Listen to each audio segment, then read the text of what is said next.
The air smelled like sun-dried leaves and the faint mineral scent of dry soil when I first noticed the problem. I had been walking my usual loop along the edge of the trail that backed up to my property, a daily ritual since retiring from the Department of Environmental Resources.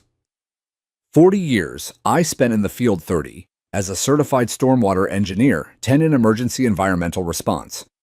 But now it was just me, my boots, and the land beneath them. And the land was whispering trouble.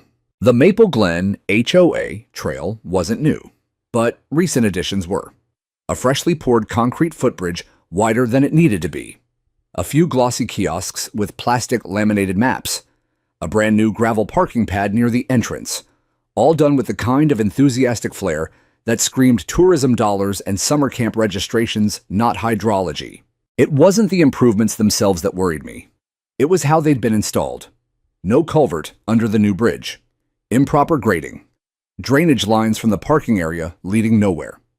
And to top it off, the existing swale that ran through the woods, a critical runoff channel I'd quietly maintained behind my fence for years, was now choked with wood chips and trampled dirt from recent landscaping. They'd interrupted the water's logic, and when water loses logic, it writes its own.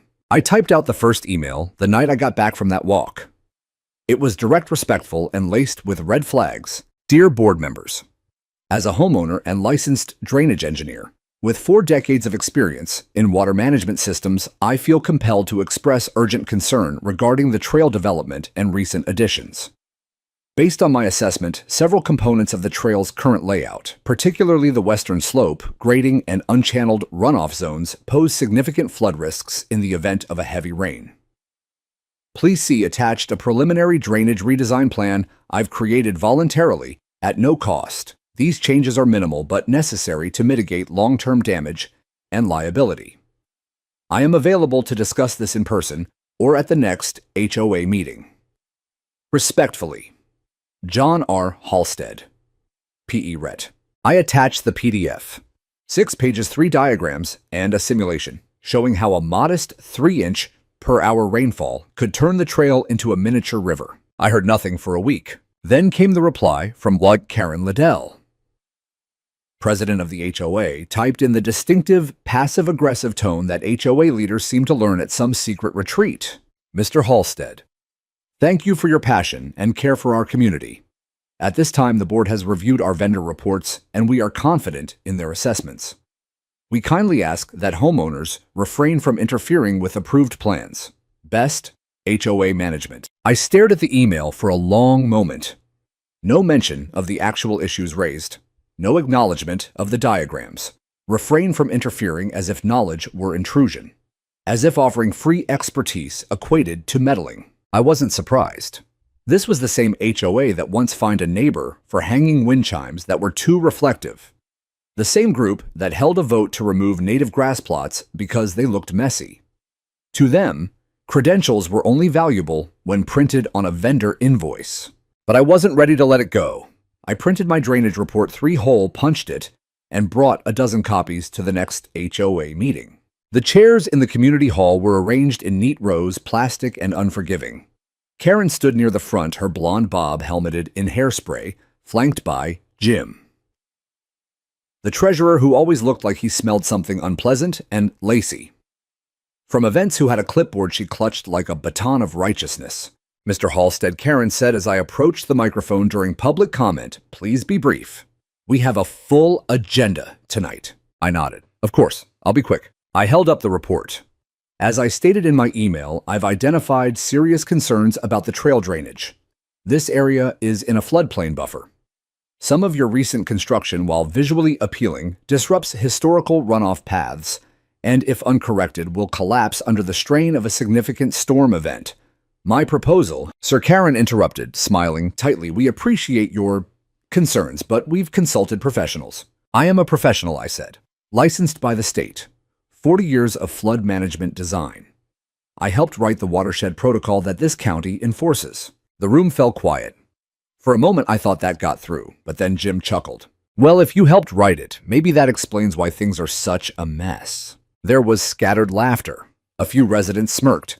Karen didn't laugh, but she didn't stop them either. I left the report copies on the table and walked out without another word. Back home, I sat at the kitchen table with a mug of tea growing cold in my hands. Through the window, I could see the edge of the woods and the trailhead sign glowing under the amber streetlight. They'd built that sign without considering the soil elevation beneath it. I'd warned them. I'd tried. But you can't force someone to understand what they don't respect. Instead, I printed 2 more copies of my drainage plan, this time addressed to the city's Public Works Department and the County Floodplain Office. I sent one by email, one by certified mail. Not out of spite, but because I knew storms didn't care about egos. They only cared about gradients, pressure, and gravity. And the skies were getting heavy. The first signs that the HOA was doubling down came 2 days after that uncomfortable meeting. I was raking leaves in my front yard when a maintenance truck pulled up to the trail entrance. 2 young men hopped out, both wearing polos, with the HOA's emerald green logo stitched across the chest. They unloaded bags of mulch, pressure washers, and a wooden plaque wrapped in plastic. Trail dedication ceremony, next Saturday. It read in cheerful blue script with little cartoon water droplets along the bottom. The irony wasn't lost on me. I walked over to the edge of the trail, still muddy in places from a recent shower, and watched them lay out the tools. The western slope, a soft incline that dipped into a shallow runoff area, was now covered in decorative stone and benches bolted directly into the ground. No drainage pipes, no filtration plan, just aesthetics. "Excuse me," I said politely, nodding to the younger one with a beard. "Do you happen to know if the construction team followed the stormwater specs for this area?" He blinked. We're just volunteers, sir." HOA said, "Spread mulch and install signage. We're not really the construction guys." I gave a small nod. Of course. Volunteers with no idea they were helping build a flood funnel. Inside the clubhouse, the preparations continued. Karen and Lacey sent out email blasts about the Grand Trail opening and family camp preview day, boasting about summer activity plans.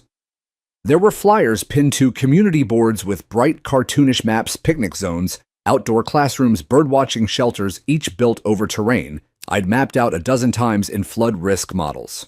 They were so enamored with building community pride, they didn't notice they were stacking a matchstick house on a saturated sponge. I watched quietly as more changes rolled in over the next week: an oversized restroom facility near the creek bed, paved footpaths that curved closer to the bend of the stream, and rows of solar lights driven into damp, shifting soil.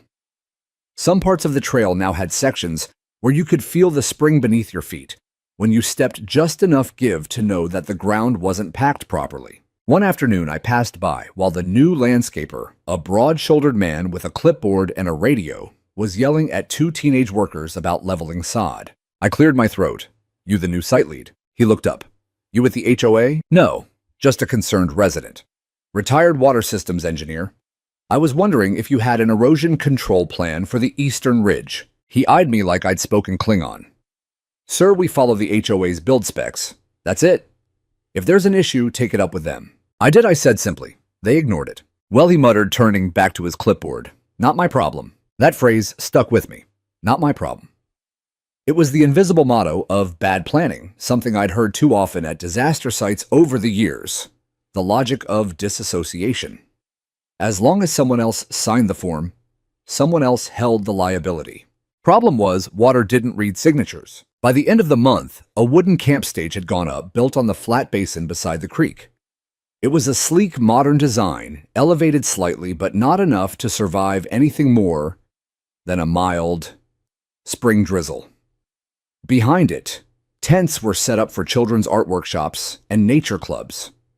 The entire area was now being advertised as Camp Willow Bend, a summer program for kids ages 6 to 13. They'd even recruited volunteers to clear brush from the nearby hill slopes, which would have been fine if they hadn't uprooted the trees holding back the erosion line. Several of the stumps had been left open, creating pockets for runoff to gather. I made another note in my journal. Exposed root cavities, 37 feet from trail, 11 feet from storm trench, potential collapse zone. I sent one final email, short and firm, attaching every risk map I'd drafted in the past 90 days. It went not only to Karen and the HOA board, but also CC'd to the Woosh County Stormwater Management Office and the local paper's environmental correspondent. No one replied. Instead, the next HOA newsletter included a curious paragraph. As always, we encourage residents to trust our board and vendors to make responsible decisions. Unqualified interference only confuses progress. Unqualified. That one word made me angrier than all the silence before it. I hadn't wanted control. I'd only wanted safety. But apparently, my license credentials and 4 decades of experience didn't qualify me to ask questions. The next day, my mailbox contained a letter from the HOA, fining me $75 for unauthorized distribution of materials after I'd left printed versions of my plans in the clubhouse lobby. They called it littering. I laughed. Not because it was funny, but because it was so typical. This wasn't about the trail anymore. It was about power, pride, reputation.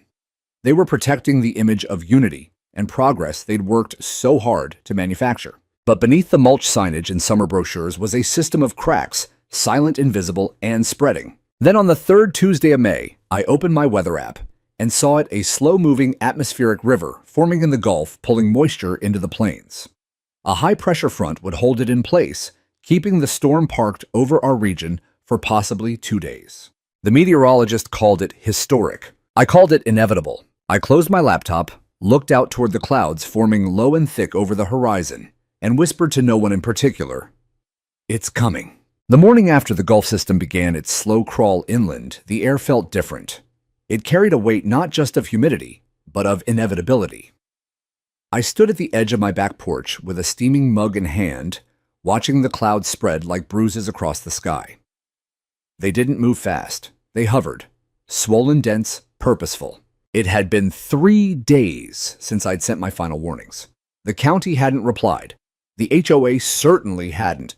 And now what I had feared and modeled was materializing in the atmosphere above us. I dusted off my emergency maps and laid them across the dining table. Even though I'd committed every contour to memory, I still traced the old watershed paths with my finger. From the ridge above the trail, water would snake down through 2 ancient gullies, now both paved or filled, and collect at the trail's lowest point. Then it would push, search for relief, and when it couldn't find it, it would create its own. Water doesn't wait. I turned on the local news.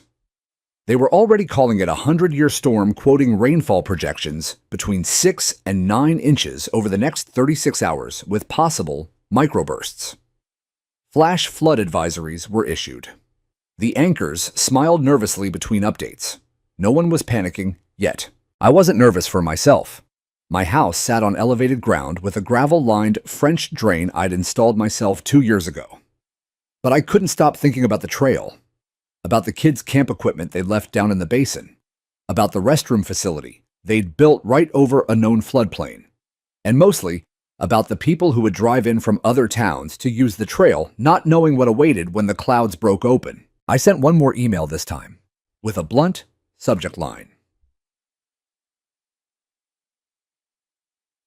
Emergency incoming rainfall will overwhelm trail infrastructure. Immediate closure recommended. I attached NOAA maps, rainfall models, and a revised impact assessment with time-stamped photos I'd taken of each hazard zone. I CC'd the Washoe County Environmental Response Unit, the HOA, and 3 local reporters. Then I sat back and waited. An hour later, I received the only direct response I'd get that day. It came from Karen Liddell. Mr. Halstead, we understand your concern. The trail has been evaluated by professionals and is in compliance with HOA standards. We advise against spreading fear or misinformation. The event planned for Saturday will proceed as scheduled, weather permitting. Regards, HOA Board. Weather permitting. I almost laughed. They still thought this was a question of scheduling, as if nature operated on a civic calendar. That afternoon, I made a decision I would document everything. I charged my camera batteries, labeled backup SD cards, and went for a final walk along the trail before the storm. The clouds were thick overhead, no rain yet, but the air crackled with electricity. I filmed the compromised sections of trail, the ones already eroded after mild spring showers. I filmed the clogged swale now overgrown with ivy, the improperly sloped parking pad, and the gathering pool behind the children's stage. At the base of the slope near the camp area, I stopped. The ground was wet, despite no rain yet.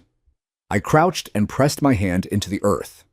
Water beaded at my fingertips. The soil was already saturated. The land was ready to release. The next morning, the first drops began around 4 a.m. I woke to the sound of them drumming lightly on my roof. By 6 a.m., they had evolved into a steady, unbroken curtain of rain pouring with intent. The forecast confirmed this wasn't passing. It was anchoring in place. By noon, the ditches on my street were full. The drains were beginning to gurgle. I drove to the trail entrance to check the parking area, purely as an observer. The HOA had placed cheerful camp in progress signs out front, and a few parents were unloading tents and sleeping bags under umbrellas despite the worsening downpour. I wanted to warn them, but I'd already been labeled the neighborhood doomsayer. Another warning from me might only backfire. Instead, I called the non-emergency county line. I calmly gave them my credentials, explained the situation, and asked on the record if any inspection team was being dispatched to HOA property for storm readiness. The dispatcher was polite vague. Promised to pass the message along. By 3 p.m., the storm intensified. I watched from my office window as rain streamed in horizontal waves across my property. The runoff was flowing smoothly through my drainage system, but below me, where the trail wound along the base of the slope, I saw something far worse. A sudden gust peeled back the trees, and I caught a glimpse of whitewater churning fierce cutting across the trail, where no stream had ever existed. The new camp stage was already tilting. A corner had buckled and collapsed. And still the rain came. By dusk, sirens began wailing. I heard the thundering crack of what could only have been the footbridge giving way. Moments later, an HOA staffer in a soaked green polo sprinted past my house, yelling into a walkie-talkie. "The trail's gone. The whole thing's gone." I grabbed my rain gear, my camera, and my badge from my days with the department, just in case someone questioned me at the scene. The time for warnings was over. It was time to witness. I reached the main path just as a fire truck blocked off the road leading to the trail. The parking lot was underwater. Cars floated, bumping against each other like forgotten toys. Parents were screaming, trying to reach children who'd been part of the day camp sessions. Emergency workers waded through waist-deep water, pulling kids out of tents now reduced to fabric flotsam. The stage was gone. The restrooms had collapsed inward. The eastern slope had cracked into a jagged trench. I had seen this kind of damage before, but never here, never so close to home. Karen stood frozen near the entrance, mascara streaked down her cheeks, her yellow raincoat plastered to her body. She clutched a clipboard like it could anchor her to reality. When she saw me, her mouth opened, but no words came. I didn't say anything. I simply raised my camera and pressed record, because this was no longer just a disaster. This was evidence. Rain has a sound when it's serious. Not the gentle hush of a spring shower, not even the drumming panic of a sudden downpour, but something deeper, heavier. It's the sound of weight bearing down on a world unprepared, the earth gasping under gallons it can't absorb fast enough. That night, the sound didn't stop. It didn't ease or drift. It pressed. I stood just beyond the fire truck barricade, watching the trail vanish under brown, seething water. The footbridge was entirely gone. The lights they'd installed along the trail floated like ghostly fireflies, flickering then blinking out as the battery banks shorted. The gravel path had ruptured in places, pieces of it swallowed by muddy channels carved with brutal, mindless precision. And everywhere panic. Camp volunteers screamed orders no one followed. Children sobbed, clinging to soaked sleeping bags. A mother fell to her knees, frantically pulling a boy's arm out of a snagged tent corner. Every emergency worker was soaked to the bone, moving fast. But with that quiet edge of fear, professionals only show when the situation slips past protocol. I walked forward, ignoring the barricade flashing the ID I kept from my emergency response days. It wasn't technically valid anymore, but few questioned a badge when chaos surrounded them. I slipped into the zone. An EMT called out, "Hey, are you with City Response?" Former stormwater engineer, I shouted over the rain. I wrote the buffer assessment for this region. He blinked at me, then pointed to the right. "We've got kids huddled in the tool shed northeast side of the campgrounds. Water's rising fast. They can't get out." I was already moving. My boots sank into mud. With each step, the suction slowing me down, dragging at my legs like regret. I reached the tool shed moments before the water did. A thin structure barely more than plywood and wishful thinking leaned sideways under the weight of wind and water. Inside, 4 children sat pressed against each other, shivering, their eyes huge. I took a step inside, kneeling. "Hey," I said gently. "We're getting you out. Stay close." The oldest, maybe 12, nodded, holding the smallest girl by the hand. I took off my jacket and wrapped it around her before lifting her into my arms. We sloshed out into the storm, wading against the growing torrent. I moved one kid at a time. Each trip back grew harder as the water rose past my thighs. By the time I brought the last child to safety, the tool shed had already broken from its moorings and listed sideways, the door ripped off and spinning downstream. Back at the staging area, Karen stood rooted like a statue made of disbelief. Her mascara was gone, her mouth slack. I don't think she even noticed her clipboard had vanished. "You," she said, barely audible. "You tried to warn us." I didn't respond. There was nothing to say. She hadn't already heard nothing I hadn't already said. I turned away and helped guide the children into the warming tent the firefighters had erected. By midnight, the sky cracked open. It wasn't just rain anymore. It was sheets of water thrown sideways by wind that howled through the treetops and toppled what was left of the trail signs.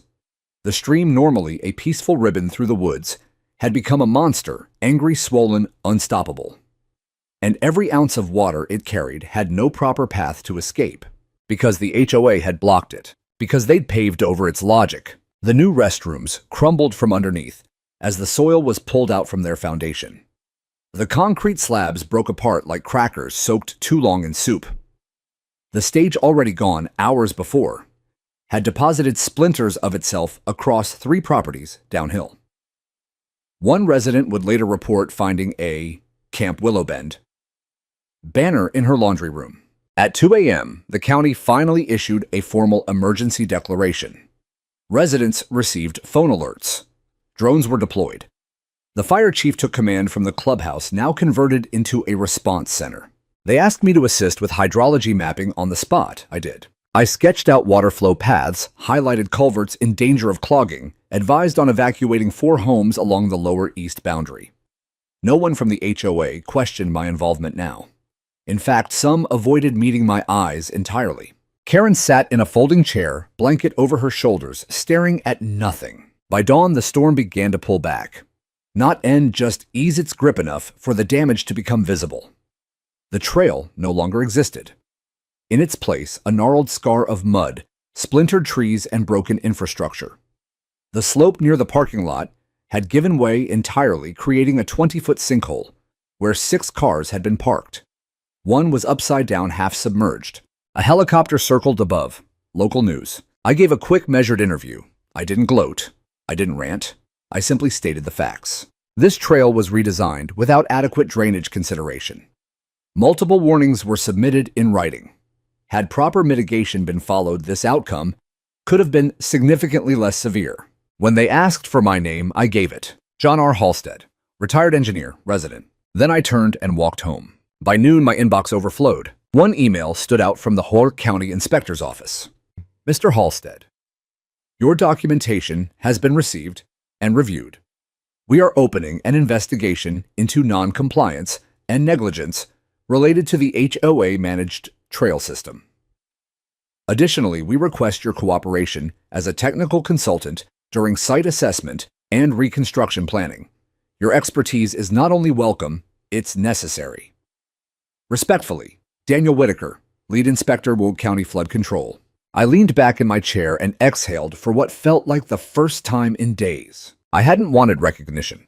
I hadn't needed vindication. But maybe now, just maybe, the land would be heard. When the rain stopped, the silence was heavier than the storm. It was a wet, gray hush. Not peaceful, but paralyzed. Water pooled across the streets and lawns like forgotten mirrors, reflecting sagging trees, collapsed signage, and the warped remains of what had once been prideful upgrades. The air smelled of wet soil, gasoline, and shredded mulch. The HOA's dream trail was gone, and with it the illusion of control they'd clung to so tightly. I returned to the site at sunrise, not because I had to, but because I needed to see it in full daylight. Damage looks different in the sun, clearer, harsher, more permanent. The footbridge had been ripped from its moorings and wedged sideways against the trunks of 2 trees 50 yards downstream. The gravel trail had been gouged into jagged trenches, some deep enough to swallow an adult to the waist. One of the solar lighting poles stuck out at an unnatural angle, its wiring spilling like veins from a broken limb. I wasn't the only one there. Residents trickled in slowly, murmuring among themselves, phones out documenting every collapsed bench and tilted kiosk. They looked stunned not just by the destruction, but by the realization that something they'd trusted, something managed by their own elected board, had utterly failed them. Lacey from the HOA events committee stood ankle-deep in mud, her clipboard gone, her sneakers ruined, whispering over and over. This was supposed to be the kickoff. This was supposed to be our big summer. A woman in a red jacket turned sharply toward her. You knew about the flood warnings, didn't you? You got the emails. You helped organize this whole mess. Lacey paled. I'm not the president. I just manage activities. Don't feed me that, the woman snapped. You all acted like you were above reproach. And now look at this. More people gathered, voices sharpened, fingers pointed. And then, almost as if on cue, someone pulled out a printed copy of one of my drainage reports, the same reports I'd handed out weeks ago.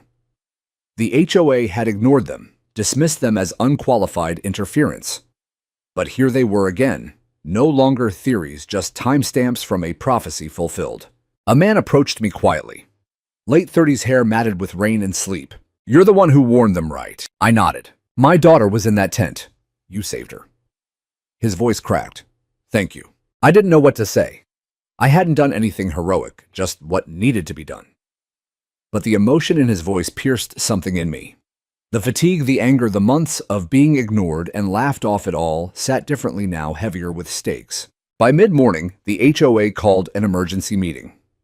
Not in the clubhouse, it was still serving as a coordination center, but in the parking lot, now cleared of water, but strewn with debris. Karen arrived in silence, her hair frizzed, her suit damp at the hem. She didn't speak for several moments after stepping up onto a plastic milk crate.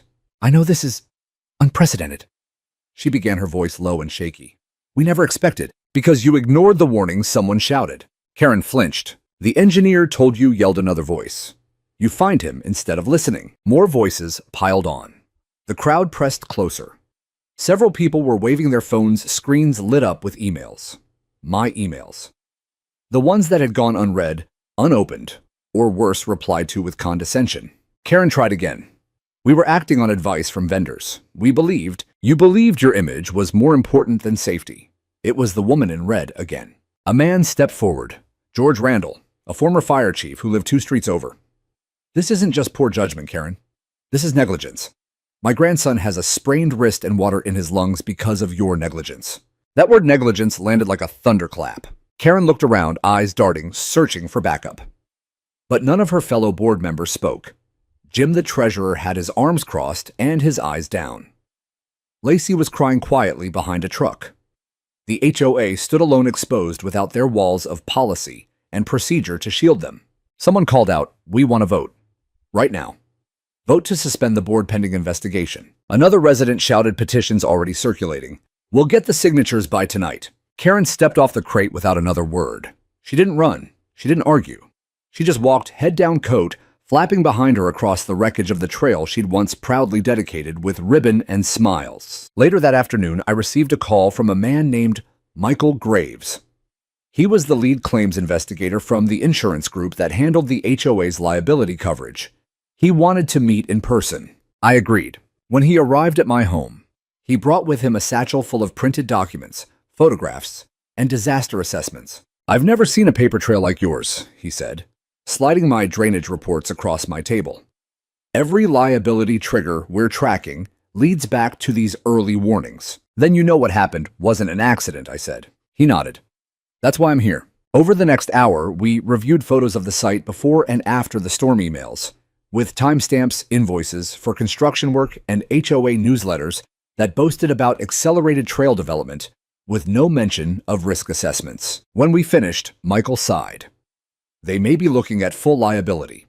The insurance may not cover negligence this well documented, which means lawsuits, possibly personal.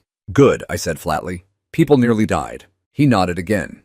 We may need your testimony. You comfortable with that? I've been ready for months. That night, the HOA website went down. Residents posted screenshots showing that several pages, including the ones listing board members and project vendors, had been scrubbed or redirected. But it was too late. The damage was done, both to the land and to the trust people had placed in those who claimed to lead them. I watched the sky from my porch as night fell. No stars, just a blanket of haze, and moisture still lingering like a bruise on the atmosphere. I thought of the trees that had been cut to make way for signs, of the children whose summer would now be remembered not for campfires and crafts, but for the sound of tents ripping in the wind. And I thought of water, relentless, logical, unapologetic. It had done what it always does. It had followed the path of least resistance, and this time that path had led straight through a lie. I had kept everything. That's the thing about being ignored for long enough, you learn to document.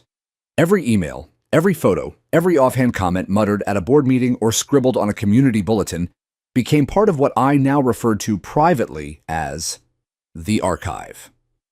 It had started as a folder on my desktop, labeled simply drainage. But over the course of 3 months, it had blossomed into 5 folders, 89 files, and a color-coded binder organized by date, subject, and consequence. When Michael Graves, the insurance investigator, left my house that evening, he had copies of every critical file. He'd asked for them once I gave him everything twice, one printed, one digital. Because I wasn't just preparing to testify, I was preparing to end this completely. The morning after, I received an unexpected knock at my door. John Halstead. I opened the door to a short woman in a county jacket, boots, still caked in dried mud. Her name tag read, M. Callahan, Office of Environmental Oversight. I've been assigned to lead the formal investigation into the Willow Bend HOA, storm damage, and potential code violations, she said. Your name came up more than once. I invited her in. We sat for nearly 2 hours. She asked precise, measured questions, not just about the storm, but about the lead-up. The tone of the HOA, their response or lack thereof, the timing of construction, the changes to runoff lines, the failure to submit updated plans to the city. When I showed her my binder, she smiled for the first time. You catalog this like a court exhibit. Experience teaches you, I said, that being right doesn't mean anything unless it's provable. She nodded slowly. You'd be surprised how few people think to do that. Or maybe not. Before she left, she handed me a card. You'll likely be contacted by the county attorney's office. What you've compiled, it's more than evidence. It's precedent. She paused. By the way, the vendor the HOA contracted for their original trail upgrades, they were operating under an expired certification. Of course they were. That evening, I walked the edge of the trail again, or what was left of it. The cleanup crews had begun their assessments, marking broken areas with neon flags and hazard tape. The air still smelled sour from the mix of uprooted roots and soaked asphalt. But the real stench wasn't physical. It was reputational. The HOA had built their authority like it was granite. The storm revealed it for what it truly was, particle board and hubris. Residents no longer averted their eyes when they saw me. In fact, they often approached with questions, with apologies, or simply with a quiet thank you. An elderly couple I barely knew handed me a gift basket with baked goods. A teenager asked if he could shadow me for a school project on infrastructure failure. One woman with tears in her eyes said, if you hadn't been there, if you hadn't said something, and still part of me couldn't shake the hollow in my chest. Because saying something hadn't been enough. Not in time. That night, I reread my earliest email, the very first warning I had sent Karen and the HOA board. The tone was calm, measured, almost gentle. I had still believed in diplomacy then. I printed that email and added it to the front of the binder. The next week brought more letters. A subpoena from the county attorney's office requesting my testimony for the public hearing. A formal apology letter from 2 HOA board members who had resigned, not Karen, of course. And a certified letter from the HOA's legal counsel requesting a meeting. I didn't respond immediately. Instead, I attended the next emergency HOA meeting, held in a temporary space at the firehouse. A folding table served as the board's dais. The room was packed not with cupcakes and community chatter, but with quiet fury and crossed arms. People had come not for updates, but for accountability. Karen looked like she hadn't slept in days. She took the microphone and tried to begin. We want to assure you, someone in the front stood and raised a copy of my drainage report. No, he said firmly. You don't get to assure anyone. He warned you. You punished him. And now our homes, our kids, our trust all drowned under your negligence. The room erupted at applause, not joy vindication. Karen tried again, but she was drowned out. Someone else shouted, "Let John speak." Voices echoed, "Let him speak." I didn't want to. I truly didn't. But I stood anyway. I stepped to the front, took the mic, and looked at the rows of neighbors, people I'd shared fences with, waved at from porches, nodded to at mailbox clusters. I'm not here to say I told you so, I began, though I could. A dry laugh moved through the room. I'm here because this community is still standing. Barely, but standing. That wasn't luck, that was warning. That was the outcome of 1,000 small choices, most of them bad, by people who didn't think consequences would ever find them. I let the silence hang. I offered my help for free. I tried to serve. I was told I was overreacting, that I was unqualified. I was fined. Several heads turned toward Karen. I don't want revenge, I said. I want responsibility. And I want to guarantee that this board will never again treat expertise like a threat. I stepped down. The room was silent for a moment. Then someone stood and began to clap. Then another. Soon the entire hall was on its feet. Karen left through a side door and didn't return. The next day, the county attorney's office sent me a formal thank you.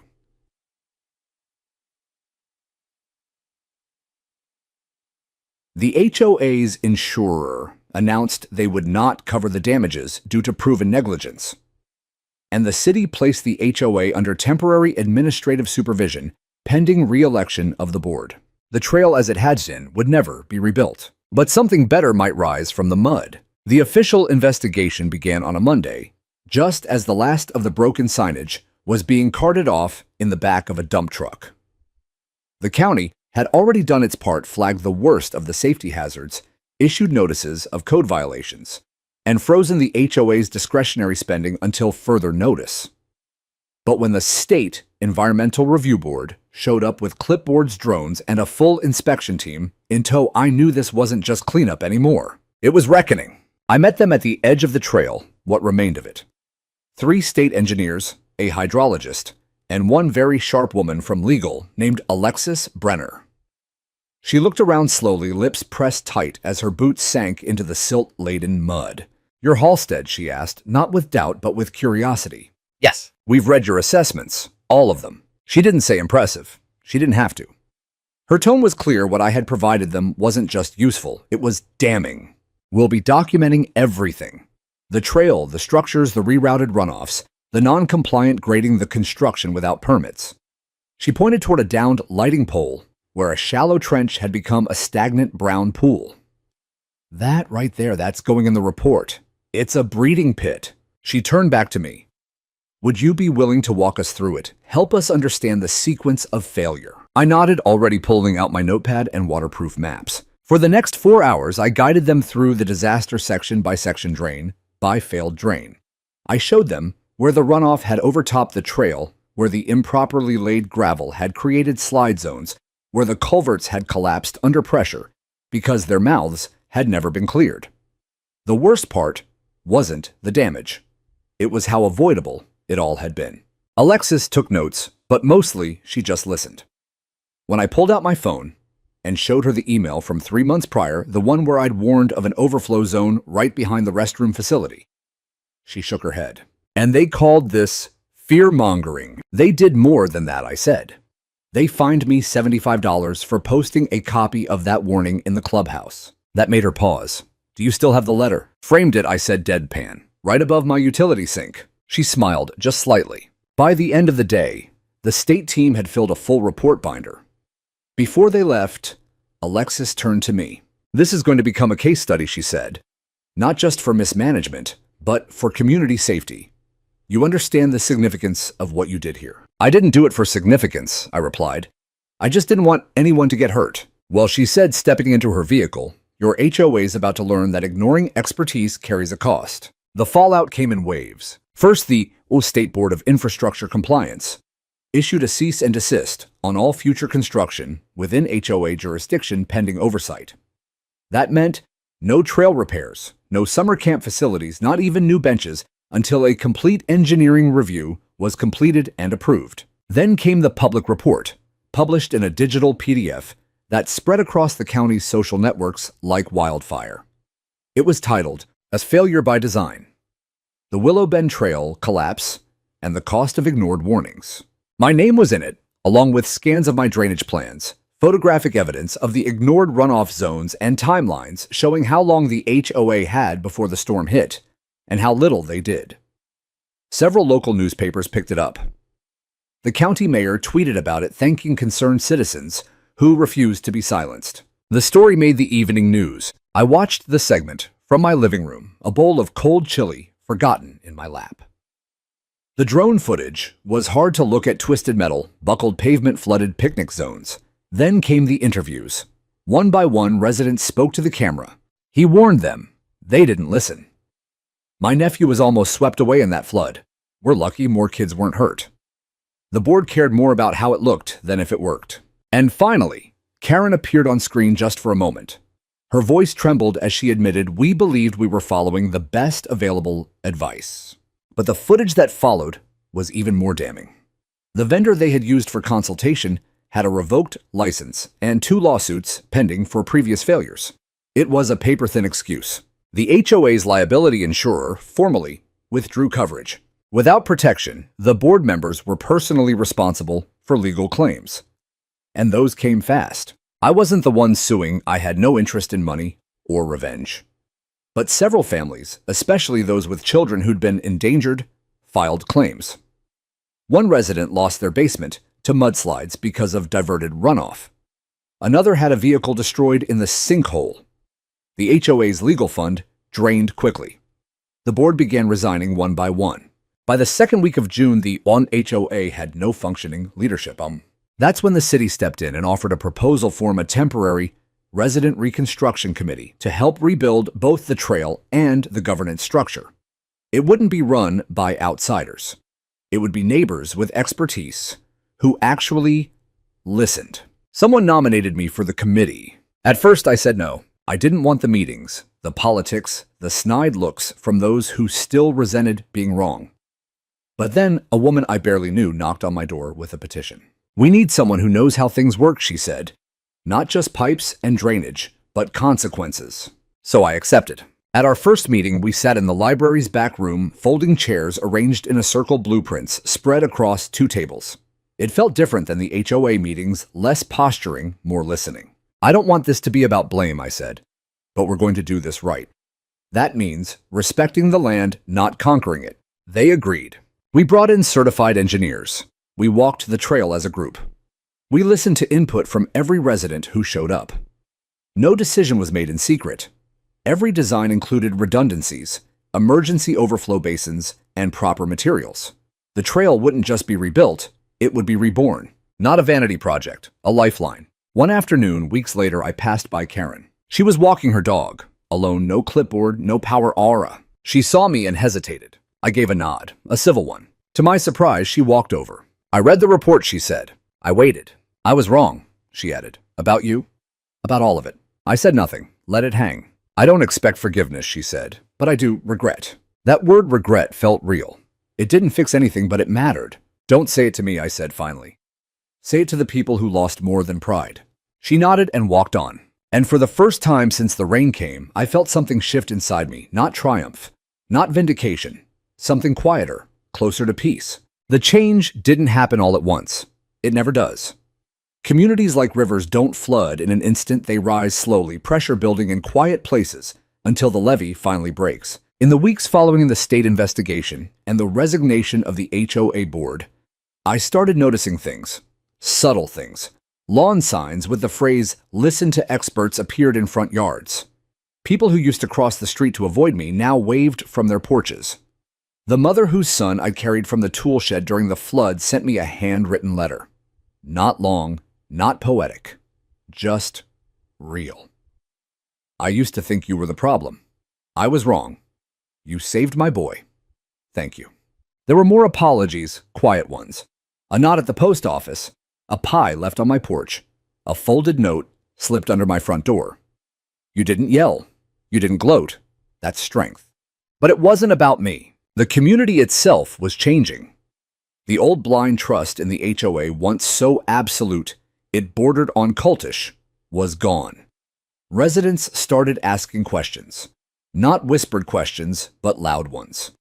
Who signed off on the lighting system? Why didn't they hold public hearings? What happened to the budget for the runoff project they promised last year? And the answers when they came weren't pretty. A small group of residents, led by George Randall, the retired fire chief, and a woman named Maria Sanchez, whose backyard had been partially flooded, formed a watchdog group. They called themselves Willow Bend Forward, and their first act was to publish a complete audit of the last 5 years of HOA spending. They got it through public records requests now that the board had no legal shield left. What they found made people furious. Over $40,000 spent on decorative signage for the trail. Nearly $18,000 on community branding consultants. And perhaps most infuriating, an invoice for $12,000, labeled Emergency Soil Assessment, paid to a landscaping company with no civil engineering credentials, the same company that had improperly laid gravel over the runoff lines. Town halls were packed. Residents who'd never attended a single HOA meeting now came early, holding printouts highlighting inconsistencies. They wanted names. They wanted resignations. They wanted accountability. And for the first time, they got it. Karen Ha. System Karen, now fully out of power but still living in the neighborhood, issued a public statement through a local blog. She admitted to errors in judgment and placing aesthetic over function. She stopped short of naming names, but the damage was done. Her name had become synonymous with the collapse. The trail remained closed, still marked with yellow tape and under redesigned signage. But even in that disrepair, it had become a symbol not of failure, but of warning. And for the children, it had become a story. One afternoon, while helping the reconstruction committee set up a listening booth outside the local farmer's market, a girl no older than 10 pointed at me and whispered to her mother, "That's him, the man who saved the trail." I smiled. It wasn't true, not exactly. I didn't save the trail. I tried to save the people who used it. The trail, well, it sacrificed itself to prove a point. As the new committee took root, real progress began. We drafted bylaws that required third-party engineering reviews for any project impacting public safety. We created a mandatory 30-day public comment period for all major HOA decisions, and we ensured that every trail or park improvement had to include an environmental impact statement. At first, the proposals faced resistance. Old guard members still grumbled about bureaucracy, but public support overpowered them. People wanted transparency, not platitudes. I was invited to chair the subcommittee for stormwater mitigation. It wasn't a title I wanted, but it was a job that mattered. Our first major vote was to allocate funds to rebuild the trail using bioengineering principles. Natural contours, rain gardens, living barriers of native plants that slowed water instead of resisting it. No more gravel sheets, pretending to be infrastructure. And we named the new design model after the event that made it possible, Halstead Protocols. I didn't want the name. I protested. But Maria put her hand on my shoulder and said, "You spent months being ignored. Let this stand so no one forgets why we needed change in the first place." Later that summer, the reconstruction began, not with backhoes and cement trucks, but with residents. Hands in dirt. Volunteers planting native sedge along the embankments. Teenagers placing permeable pavers. Children painting trail signs with slogans like "Slow the Flow" and "Respect the Earth." I stood beside George Randall as we watched the first section reopen, about a quarter-mile stretch lined with dogwood and switchgrass. "It's not just a trail anymore," he said. "It's a memory." A pause, then quieter, and a warning. We both nodded. That same week, a journalist from the state's largest newspaper contacted me. She wanted to do a feature, "The Engineer Who Fought the Flood." I declined the spotlight but agreed to an interview about policy reform. When the article came out, the headline surprised me. A man with a map and a warning, how one neighbor helped a community listen again. I clipped it and pinned it to my garage wall next to my license, my first drainage schematic, and a photograph of the trail taken from above. In it, the trail wound through green and gold like a ribbon, scarred, yes, but healing. And then came the day I didn't expect. At a community potluck, hosted by Willow Bend Forward, Karen approached me again. She looked different. Smaller, maybe? Or just quieter. "I know I failed," she said simply. "I don't expect you to forget." "I haven't," I said. "But I don't hold it the way I used to." She offered a hesitant smile. "I'd like to help. Somewhere. Anywhere." I pointed to a folding table where kids were painting wooden trail markers. Start there. They're better listeners than most adults I've met. She nodded and walked that way. And for the first time, I felt the ground beneath me shift, not under threat, not from pressure, but something lighter. Something like trust beginning again. The water had come. It had swallowed ruin torn down. But now in its wake, something better was growing. The first time I walked the rebuilt portion of the trail, I carried nothing but a notepad and a weather app open on my phone. Old habits. It had rained that morning. Not heavy, not dangerous, just enough to test the land. I followed the curve of the new path, boots crunching softly against stabilized gravel stitched with binding agents and lined with low living berms of tall grass. Not a single puddle stood where they shouldn't. It worked. Every design, every slope adjustment, every choice we fought for, it all worked. 2 rain gardens filtered runoff just past the turn near the old camp area. They overflowed into a wide swale we'd reshaped to match the natural terrain. Children had planted wildflowers along the banks. Someone had painted a wooden sign that said, "Where the water learns to breathe." I'd seen a lot of trails in my life. Urban ones, mountain passes, city parks engineered into plastic perfection. But this trail, it was alive. It understood its own ecosystem now. And it was because the community finally chose to listen to the land and to each other. The rebuilding process hadn't been easy.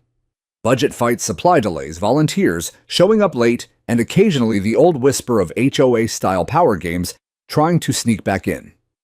But something had changed in people. Once they saw the damage that silence and ego could cause, they refused to go back. George Randall, now semi-retired from even his firehouse volunteer work, stood beside me on the day we reopened the final stretch.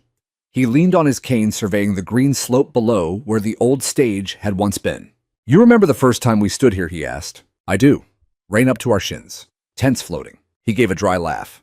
"We've earned this view." The trail ribbon was cut by a 4th-grade girl named Elise, whose tent had nearly been swept away during the flood. Her father stood just behind her, a quiet smile on his face. I watched as Elise tugged the scissors with both hands, the crowd applauding when the ribbon fluttered to the ground like a blue river. A new beginning. Soon after, the President Reconstruction Committee evolved into something more permanent. The city offered support to formalize it as a standing neighborhood advisory council, not a replacement HOA, but a parallel structure, one that advised, questioned, challenged. I didn't want to lead it, but I offered to train whoever would. Maria Sanchez volunteered. She'd been fierce throughout the entire process, sharp-eyed, clear-voiced, and unwilling to let the past slip into shadow. I met with her weekly, handed her all my old notes, taught her how to read grading plans and interpret hydrology models. She learned fast. I also returned to teaching, not in a formal way, no chalkboards or lecture halls. But people from other neighborhoods started calling. Small communities, rural subdivisions, even a lakefront HOA from 2 counties over. They asked the same things. How do we know if our systems are safe? How do we question the board without getting fined?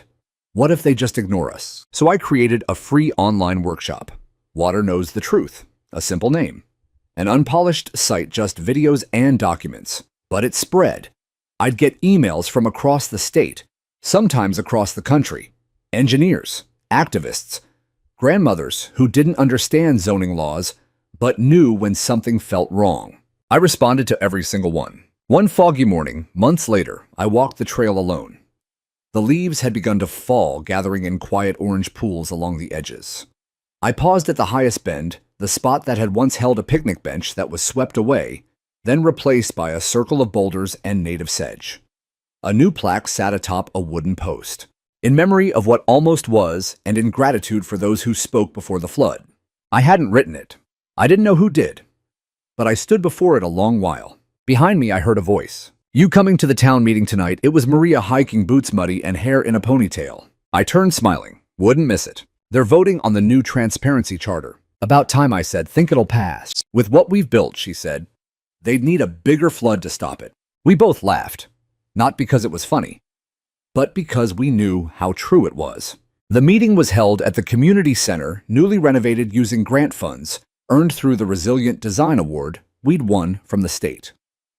The room buzzed with conversation. Children played quietly in the corner while adults flipped through packets printed on recycled paper. The charter passed unanimously. No more secret board decisions. No more contracts without peer review. A 45-day review window for any public works. Mandatory third-party inspection for structural changes. Whistleblower protection for residents. It wasn't just progress, it was transformation. And yet not once did anyone speak of vengeance. Not once did anyone mention Karen by name. It wasn't about her anymore. It was about the space between one warning and the next. It was about what filled that silence. That night, I sat on my porch, coffee in hand, and watched a line of clouds drift lazily across the stars. Not a storm, just the sky stretching, breathing. The air smelled like fresh pine and damp earth, and quiet hope. I thought about the boy whose hand I'd held during the flood, the girl who'd cut the ribbon, the man who'd called me a meddler and later sent me homemade jam with a note that read, "Turns out some warnings are blessings." And I thought about what we leave behind when we're finally heard. Not headlines, not plaques, but trails, winding through memory, through consequence, through healing, and if we're lucky, through home. The next time I saw Karen Liddell, it was almost a year to the day since the storm. The air had turned cool again, that brief sliver of autumn when the mornings smell like burnt leaves, and the wind doesn't just blow it. Whispers. I was walking the trail alone, running my fingers along the cedar railing we'd installed on the eastern overlook. And there she was, sitting on the new bench by the rain garden alone, hands folded over a notebook. I hadn't seen her much since she resigned. She kept to herself mostly. She no longer held the clipboard, no longer hosted HOA cocktail hours, or walked with the familiar authority that once seemed inseparable from her name. She looked normal, human. She saw me, and before I could say a word, she stood. "John," she said softly, "do you mind if I walk with you?" I hesitated just for a beat, then I nodded. We walked in silence for a while. Birds rustled through the grass. The gravel crunched beneath our feet. Water moved through the swales in gentle arcs, a language only the land remembered. "I don't think I ever really apologized," she finally said. I kept walking, saying nothing. "I didn't just ignore you," she continued. "I dismissed you. I told people you were exaggerating, that you were too obsessed with technicalities, that you were difficult. You weren't wrong about that last one," I said. She smiled genuinely for once. "Maybe. But you were trying to help. I just didn't want to be told I was wrong. Not by someone who wasn't part of the board. I thought leadership meant knowing better than everyone else." "Leadership means listening," I said. "Even when it's uncomfortable. Especially then." She nodded slowly. "I see that now." We stopped at the clearing where the stage used to be. Now it was just open earth, framed by native shrubs and stone. A few kids had stacked river rocks into tiny towers along the path's edge. I noticed Karen watching them. "I don't expect to be forgiven," she said. "Not really, but I needed to say it to you, out loud." I thought about that for a while. Then I looked at her. "I don't need an apology," I said. "I needed this trail to stop being a liability. I needed kids to be safe. I needed anyone to listen when I said the ground was screaming. You didn't. But now, you are." She wiped a tear that surprised even her. "Thank you." I let that settle between us. She started volunteering not long after that, quietly. No titles, no agenda. She helped stain the new benches. She helped collect trash after community events. And once I saw her teaching a group of kids how to plant sedge along the banks of the runoff basin. It didn't erase the past, but it changed her presence in the present. Forgiveness, I'd learned, wasn't a transaction. It wasn't earned with apologies or gestures. It was grown like anything else, nurtured in the soil of recognition, accountability, and a willingness to change. The trail was fully reopened that November. No ribbon this time. No brass bands. Just people. Walking. Laughing. Breathing. I sat on one of the benches with Maria and George both sipping coffee and watching the sun come up through the golden trees. The path shimmered slightly with dew, and the creek, once wild with fury, hummed a calm rhythm as it flowed between its now secure banks. "You ever think you'd live to see it like this?" George asked. "I dreamed of it," I said. "But no, I didn't think we'd ever get it this right." Maria looked over. "You realize what you started, don't you?" I shook my head. "I didn't start anything. The flood did." "No," she said. "The flood broke things. You were the one who didn't let us ignore the cracks." I didn't know what to say to that, so I said nothing. That Christmas, the city issued a formal proclamation naming the trail a model for resilient urban design. They called it the Halstead Model, much to my discomfort. A city councilwoman even suggested naming the entire trail after me. I declined. I told them to name it after the creek, Cotton Bend. Its original name from a century ago, back when people still looked at maps drawn by hand and trusted what the rivers were trying to say. They agreed. On the last page of the trail's new guide map, there's a quote, not from me, from a local poet whose daughter had nearly drowned during the flood. Some lessons arrive like rain loud uninvited and washing away what was never meant to last. But if you're willing to plant again, even that storm can become part of the route. In the spring, I received a letter from a town I'd never heard of. Dear Mr. Halstead, we heard about what happened in Willow Bend. Our HOA is reviewing some of our own trail systems, and we were wondering if you might be willing to look over a few things. And so it began again. Not with a warning, but with an invitation. I still walk the trail almost every morning. Not to check on it. Not anymore. But because it reminds me what happens when good people stop being silent. When fear of being difficult is replaced by the courage to be honest. When the water speaks and finally someone listens. I walk it for the kids whose laughter returned. For the families who now see this place as a home again, not a risk. And maybe a little I walk it for myself. Because long before the rain came, something had already been broken. Not the trail, but our trust in each other. And now, plank by plank, root by root, we had rebuilt it. Not perfectly, but stronger. And this time, when the skies darken again, and they will be ready. Because we remembered, because we cared, because we finally chose to listen.